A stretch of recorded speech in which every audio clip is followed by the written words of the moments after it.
Bismillahirrahmanirrahim. Assalamualaikum warahmatullahi wabarakatuh.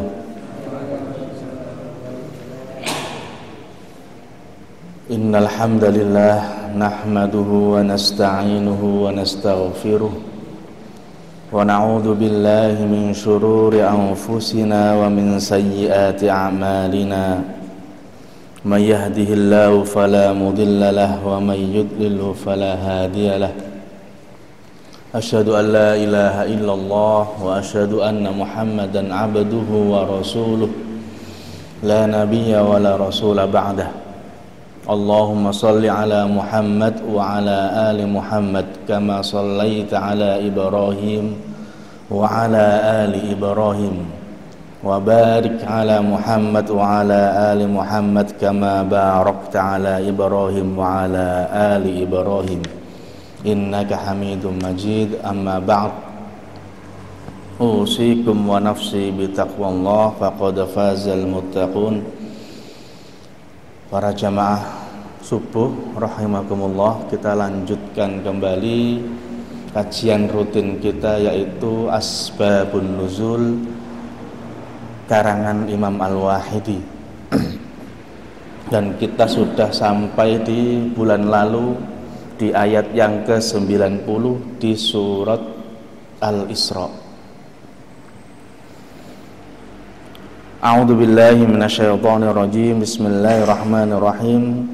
Wa qalu lan nu'mina laka hatta tafjura lana minal ardi yanbu'a.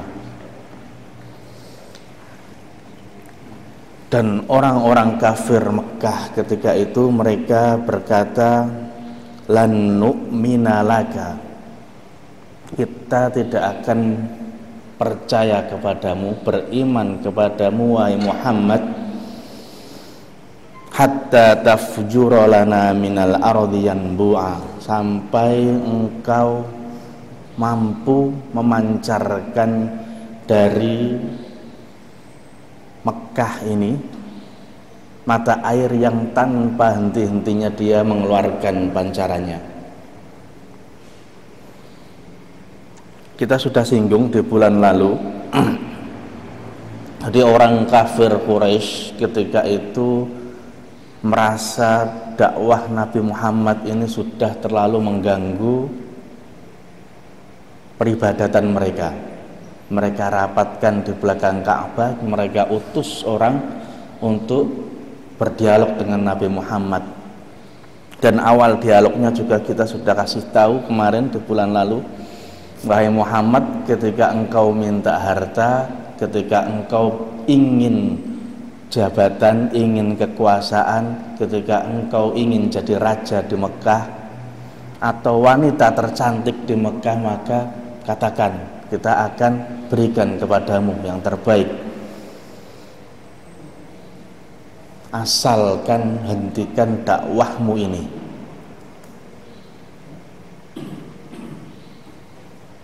Kemudian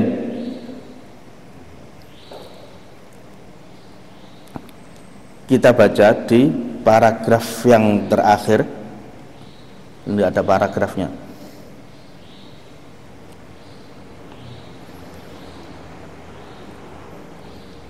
Faqala Rasulullah sallallahu alaihi wasallam ma'biyun ma taquluna. Rasulullah sallallahu alaihi wasallam menjawab tawaran-tawaran orang Quraisy ini, menolak tawaran-tawaran orang Quraisy ini. Apa yang mereka katakan, bahwa Rasulullah pun tidak menginginkan harta. Maji'tukum bimaji'tukum bihi li talabi amwalikum. Aku tidak datang karena harta kalian, wala lisyaraf, dan aku juga tidak menginginkan sebuah kemuliaan di sisi kalian, walal mulk alaikum, dan aku tidak ingin menjadi raja di antara kalian. Walakinnallaha, akan tetapi Allah azza wa jalla ba'athani ilaikum rasulan, mengutusku untuk menjadi rasul, penyampai. Wa anzala alayya kitaban wa amaroni an akuna lakum basyiran wa nadhira, dan diturunkan kepadaku ini Al-Qur'an, dan aku diperintahkan untuk menjadi pemberi kabar gembira dan pemberi peringatan.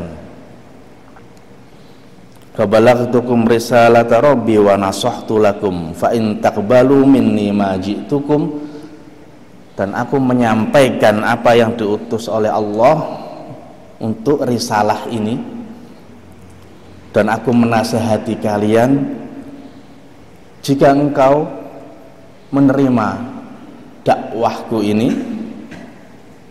Fahuwa di halaman 222, hadzukum fid dunya wal akhirah, ini kebaikan untuk kalian di dunia dan akhirat. Ini akan menjadi pahala kalian di dunia dan di akhirat kelak. Engkau akan mendapatkan kebaikan dari Allah Subhanahu wa taala atas amalan kalian. Wa in tarudduhu alayya asbiru, kalau engkau semua ini menolak dakwahku, maka aku akan bersabar. Li amrillahi hatta yahkumallahu baini wa bainakum, dengan keputusan Allah sampai datang hukum dari Allah Subhanahu wa taala antara aku dan kalian. Nah, ini percakapan yang hampir mirip dengan percakapan dulu yang pernah disampaikan oleh paman Rasulullah, yaitu Abu Thalib. Namun ketika Abu Thalib mengatakan, wahai Rasul, kenapa dakwah ini engkau langsung lanjutkan? Ketika itu Abu Thalib mendengar dari orang-orang kafir Quraisy apa yang telah didengar dari beliau, kemudian disampaikan kepada Rasulullah Muhammad. Karena memang Abu Thalib ini paman Rasulullah, jadi ketika itu langsung disampaikan secara pribadi.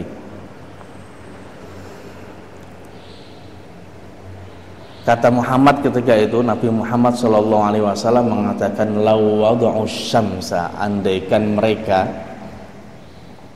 menaruh matahari fi yamini, di tangan kananku, wal qamara fi yasari, andaikan mereka menaruh matahari di tangan kananku dan bulan di tangan kiriku, ala an atruka, untuk aku meninggalkan dakwah ini, hadal amr, jadi hatta yudhhirahullahu li au uhlika fihi, aku lan walan atruka alaihi, tidak akan meninggalkan dakwah ini kecuali Allah menjadikanku orang yang menang, yang menampakkan agama atas agama yang lain, atau aku hancur di dalamnya, aku mati karena dakwah ini. Ketika itu setelah Rasulullah berpesan seperti ini kepada paman beliau Abu Thalib, Rasulullah terus berpaling sambil mengeluarkan air mata kesedihan. Begini susahnya dakwah, begini susahnya, apalagi ini kerabat sendiri, paman beliau Abu Thalib menangis sejadi-jadinya. Kemudian, ya Muhammad aqbil, wahai Muhammad, kesinilah engkau, kata Abu Thalib ketika itu. Kemudian Rasulullah mendatangi kembali Abu Thalib, kemudian memeluknya. Kemudian Abu Thalib berkata, sudah, katakan apa yang ingin engkau katakan kepada mereka, teruskan dakwahmu. Ketika Abu Thalib mendengar kegigihan Nabi Muhammad, aku tidak akan menyerahkanmu kepada mereka untuk dibunuh ataupun untuk yang lainnya, aku akan terus melindungimu.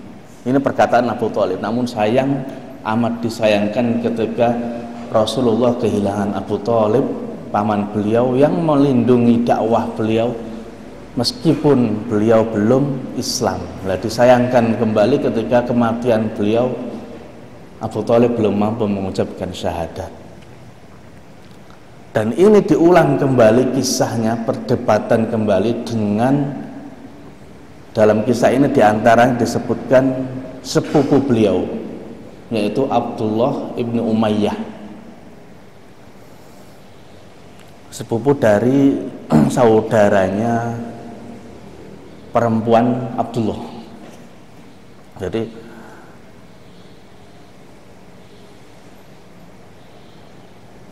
mereka kembali untuk mengatakan, wahai Muhammad, kalau engkau ingin harta, kalau engkau ingin wanita, kalau engkau ingin kedudukan, maka kita akan berikan semua. Dan kembali jawaban yang diberikan Rasulullah ini kembali diucapkan, namun dengan bahasa dan tutur kata yang berbeda. Kemudian Rasulullah pun sama, mendapatkan kesedihan ketika mengatakan hal tersebut. Ini sepupu saya, ini keluarga kerabat saya, tapi ini umatku terlebih lagi. Begitu susahnya dakwah ini, sehingga umatku sangat membenci dengan apa yang aku berikan dakwah kepada umatku ini. Kemudian perdebatan masih berlanjut. Sudah ketika jawaban Rasulullah seperti itu, seakan-akan mematikan pembicaraan selanjutnya, maka mereka sudah hilang sudah kepikiran mereka. Qalu ya Muhammad fa in kunta ghairu qabilin minna, engkau tidak mau menerima apa yang kita berikan kepadamu, wala malan wala asyad aishan, hidup yang baik, harta yang melimpah, engkau enggak terima, ya sudah. Sallana rabbukal ladzi ba'atsaka bima ba'atsaka, mintakan kepada Tuhanmu yang telah mengutusmu, fal yusayyiru anna hadhil jibalil lati dayyaqat alaina, untuk menjadikan gunung-gunung ini, Mekah ini kan pegunungan semua, tandus ketika itu, yusayyiru alaina jibal, yang mana ketika tandus itu tidak bisa ditempati untuk tempat tinggal. Sudah, mintakan kepada Rabbmu wahai Muhammad yang engkau diutus olehnya untuk menjadikan gunung ini hamparan yang luas sehingga mampu untuk dijadikan tempat tinggal. Ini permintaan sudah mulai seperti kaum-kaum terdahulu, minta ini minta itu, semua umat-umat Nabi terdahulu seperti itu.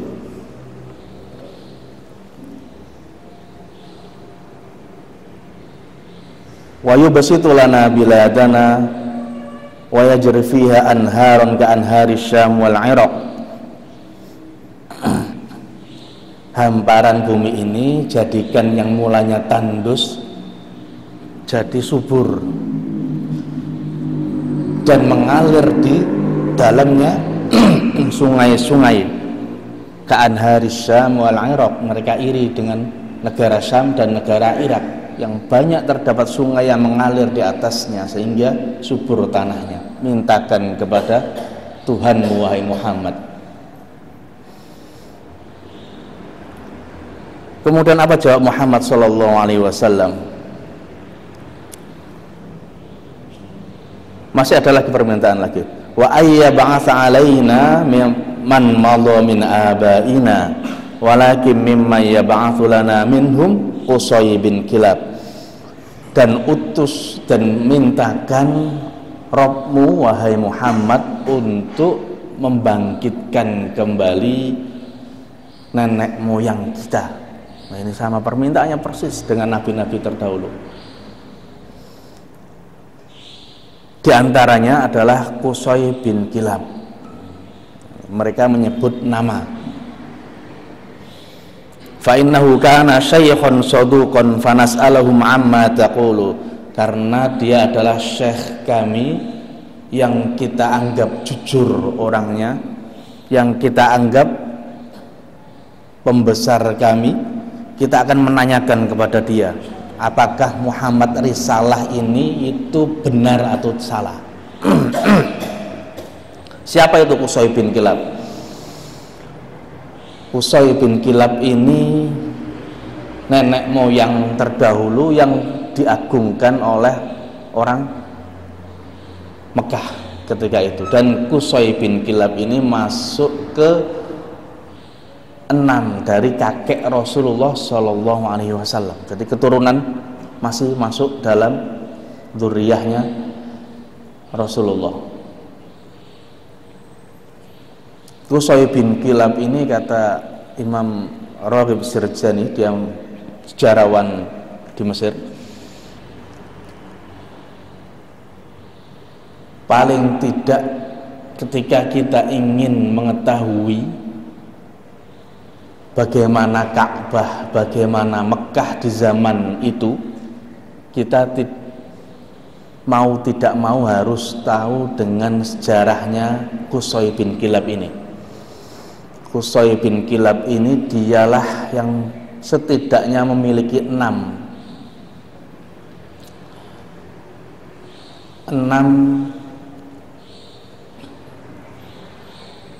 apa istilahnya, 6 perbaikan atau 6 kegunaan. Jadi ada 6 pekerjaan yang beliau kerjakan sehingga beliau ini dikenal sebagai yang pertama Miftahul Ka'bah, Tarmimul Ka'bah. Qusay bin Kilab ini di zamannya, di kakek ke-6, itu adalah kunci yang memegang Ka'bah. Dialah yang ketika Ka'bah itu ada perombakan, ada yang roboh atau ada yang cuil, Qusay bin Kilab yang bertugas untuk membangun kembali Ka'bah. Karena ini sudah dari zaman leluhurnya sampai ke Nabi Ibrahim alaihissalam itu masih dijaga hingga di zamannya Qusay bin Kilab. Yang kedua, Qusay bin Kilab ini orang yang siqayatul hajj, yang memberikan air minum gratis kepada semua orang yang berhaji di zaman Qusay bin Kilab, kakek ke-6, kakek buyutnya Rasulullah yang ke-6. Kenapa masih ada, kok sudah ada haji? Ya, haji dari dulu, dari zaman Ibrahim peninggalan itu, kemudian haji pun sudah disyariatkan ketika itu. Sejak zaman Nabiullah Ibrahim alaihissalam, kemudian disempurnakan kembali oleh Nabi Muhammad SAW. Kemudian Qusay bin Kilab yang ketiga, dia juga memiliki rifadah. Rifadah ini sama, hanya saja rifadah ini berupa makanan. Mereka diberikan makan setiap orang yang datang haji secara gratis oleh Qusay bin Kilab. Makanan, minuman yang jaga kunci Ka'bah. Kemudian Qusay bin Kilab ini juga termasuk orang yang mendirikan Darun Nadwah di Mekah, yaitu tempat berkumpul dan tempat untuk mendiskusi bagaimana keadaan politik, siasat ataupun ekonomi kota Mekah ini. Qusay bin Kilab juga yang termasuk al-liwa, pengusung bendera Mekah. Mau tidak mau, orang yang mendengar Mekah adalah mendengar Qusay bin Kilab. Benderanya bendera Qusay bin Kilab semua. Qusay bin Kilab ketika itu juga termasuk ar-ri'asah, kalau sekarang mungkin presiden. Presidennya negara Mekah. Ini Qusay bin Kilab. Setidaknya ada 6 itu. Sisanya nanti diatur oleh manajemen ketika itu, al-ifadhah segala macam ketika haji, ada transportasi bolak-balik, itu semua dikerjakan dan diberikan tumpangan secara gratis oleh Qusay bin Kilab. Jadi mau tidak mau kita membahas Ka'bah, kita membahas haji, itu dari sejarah dulu adalah Qusay bin Kilab semua. Ini setidaknya 6 gerakan yang dilakukan oleh Qusay bin Kilab ketika itu, sampai di zaman Muhammad SAW kakek buyut beliau ini masih didewakan, masih diagungkan. Akhirnya dalam perkataan ini, kalau begitu bangkitkan kembali Qusay bin Kilab ini. Kita tanya kepada Qusay bin Kilab, apakah engkau Muhammad itu benar-benar nabi atau bukan? Nah, ini diantara permintaan-permintaan yang kurang etis, meminta mukjizat. Nanti sampai datang permintaan yang terakhir ya sudah percepat azab. Nah, ini sudah selesai. Kalau percakapan diakhiri seperti itu, Rasulullah akhirnya sedih. Karena Rasulullah paling tidak suka umatnya diberikan azab terlebih dahulu. Ketika diberikan azab itu sudah terpecah jadi dua, yang diadab ya sudah dengan mati dengan kekafirannya, yang selamat ya berarti dia tetap dalam keteguhan imannya. Dan Rasulullah tidak ingin seperti itu. Hal tersebut Rasulullah selalu menginginkan semua umatnya untuk menerima dakwah beliau. Tidak satupun yang paling kejam kepada Rasulullah misalkan, tapi Rasulullah tidak ingin dia jadi kafir selama hidupnya. Rasulullah tetap ingin berharap agar dia mendapatkan hidayah dari Allah Subhanahu wa ta'ala. Ini sedikit tentang permintaan orang kafir Mekah ketika itu, sampai minta Qusay bin Kilab dibangkitkan kembali. Faqala Rasulullah, apa jawab Rasulullah sallallahu alaihi wasallam, ma bihadza bu'ithu, innama ji'tukum min 'indillahi subhanahu bima ba'atsani bihi, faqad balaghtukum ma ursiltu bihi, fa in taqbalu fa huwa haddukum fid dunya wal akhirah. Jawaban sama diberikan lagi. Saya hanya sebagai Rasul, penyampai kabar, engkau terima, engkau dapat pahala di sisi Allah Subhanahu wa ta'ala. Engkau tolak, maka tunggu ketetapan Allah Subhanahu wa ta'ala. Masih kembali, qalu fa illam taf'al hadza fasal rabbuka. Kalau engkau enggak bisa, itu tadi dianggap oh Muhammad enggak bisa memberikan mukjizat seperti itu, ya sudah, kasih yang lain, minta yang lain, minta yang lain.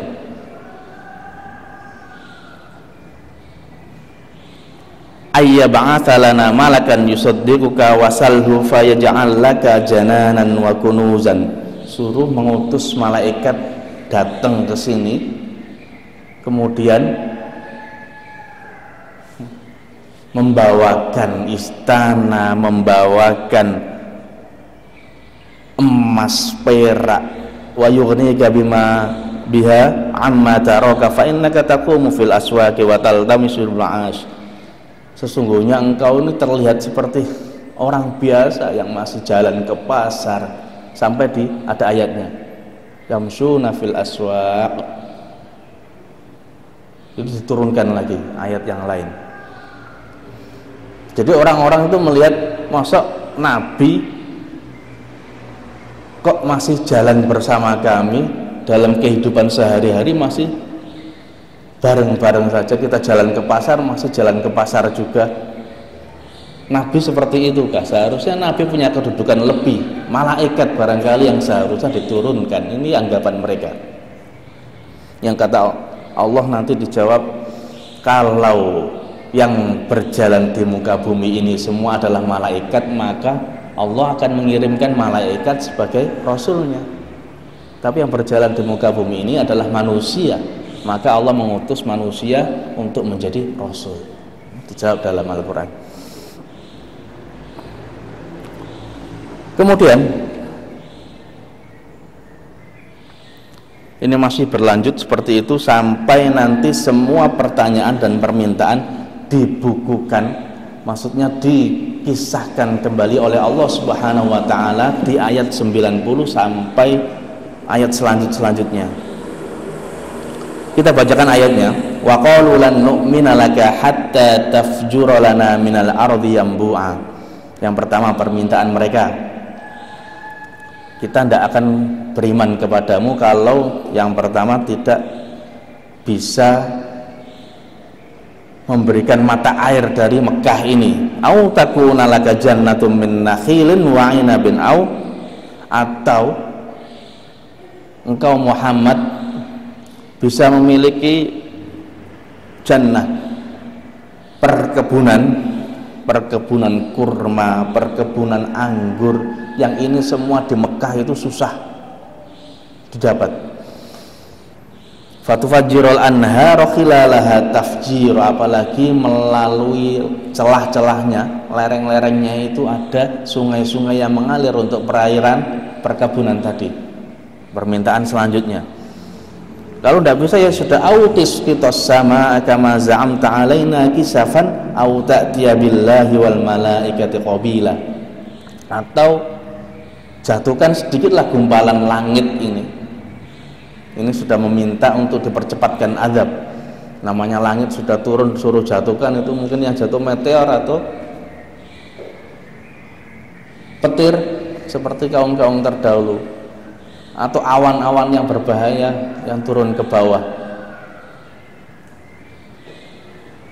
Au ta'tiya billahi wal malaikati qabila, atau engkau datang bersama Allah wal malaikati qabila, dan para malaikat-malaikatnya, biar kita tahu. Au yakuna laka baitun min zukhrufin, atau Allah ini menjadikan rumahmu ini seperti rumah-rumah perhiasan mewah dari emas bahannya. Au tarqa fis samai, atau engkau berjalan ke langit dengan tangga turun dari langit, kemudian engkau jalan ke atasnya. Walan nu'mina liruqiyyika hatta tunazzila alaina kitaban naqra'u, dan engkau turun dari langit itu membawa mushaf ataupun apa segala macam kitab yang bisa kita baca. Mereka anggapannya sudah meminta-minta yang tidak seharusnya. Andaikan ini semua dipenuhi oleh Allah Subhanahu wa taala pun mereka tidak akan beriman.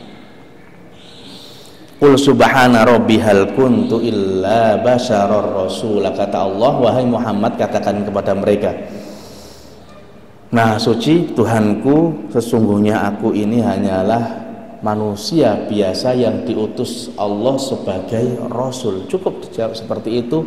Permintaan mereka semua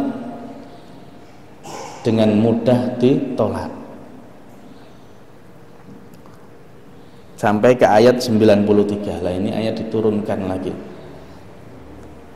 Nah, ini kisah asbabun nuzul turunnya ayat 90 sampai 93 dalam surat Al-Isra. Jadi ada perbincangan Rasulullah dengan kaum kafir Quraisy, sehingga Allah Subhanahu wa taala menurunkan ayat ini untuk mengingatkan kepada kita, mengingatkan kepada umat Islam, jangan engkau meminta lebih dari apa yang telah Allah berikan kepada Rasul. Jangan engkau meminta sesuatu, apalagi azab turun kepadamu, untuk menunjukkan bahwa dakwah ini adalah dakwah yang benar.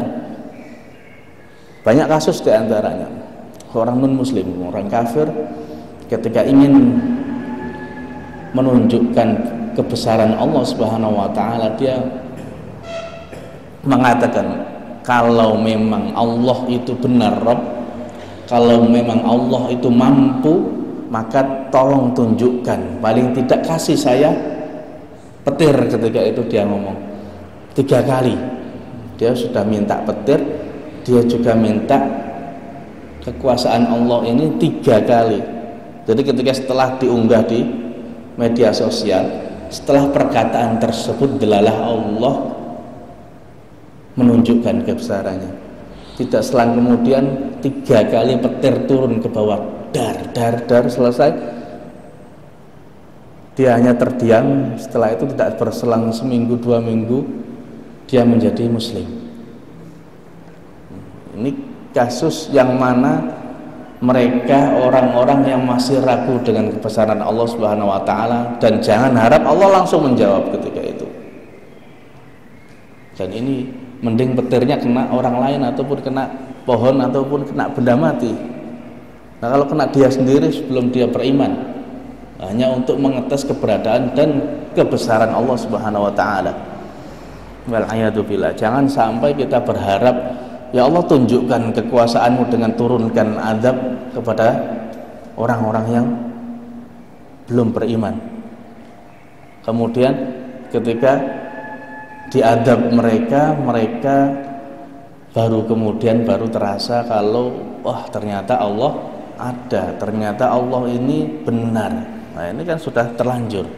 Maka Rasulullah SAW sangat sedih ketika umatnya meminta dipercepat turunnya adab.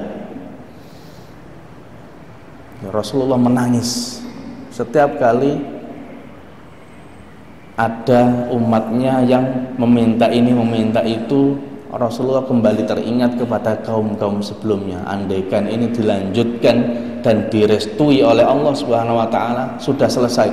Mekah hilang, dakwah sudah berhenti, yang muslim hanya segelintir saja. Kira-kira dengan segelintir muslim itu apa bisa tercapai dakwah seluruh alam ketika itu? Tidak bisa. Jadi ini hikmah Rasulullah dengan penuh sabar.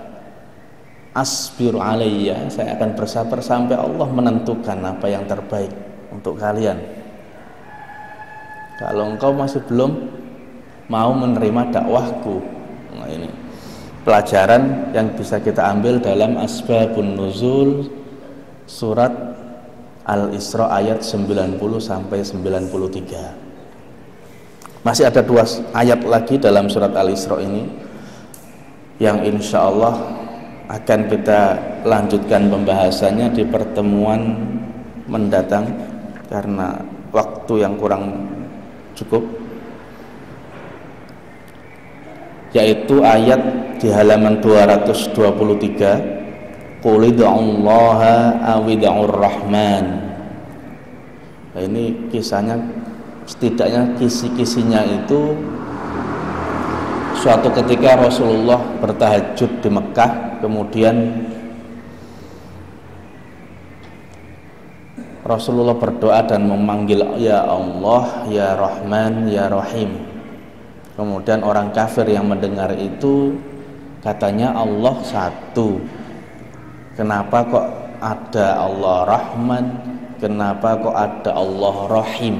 Nah ini dijadikan bahan ejekan oleh orang kafir Quraisy hingga turun ayat ini. Kita lanjut insyaallah di pertemuan yang akan datang. Aqulu qouli hadza wa astaghfirullah li wa lakum. Subhanaka Allahumma wa bihamdika asyhadu an la ilaha illa anta astaghfiruka wa atubu ilaik. Tsumma assalamu alaikum warahmatullahi wabarakatuh.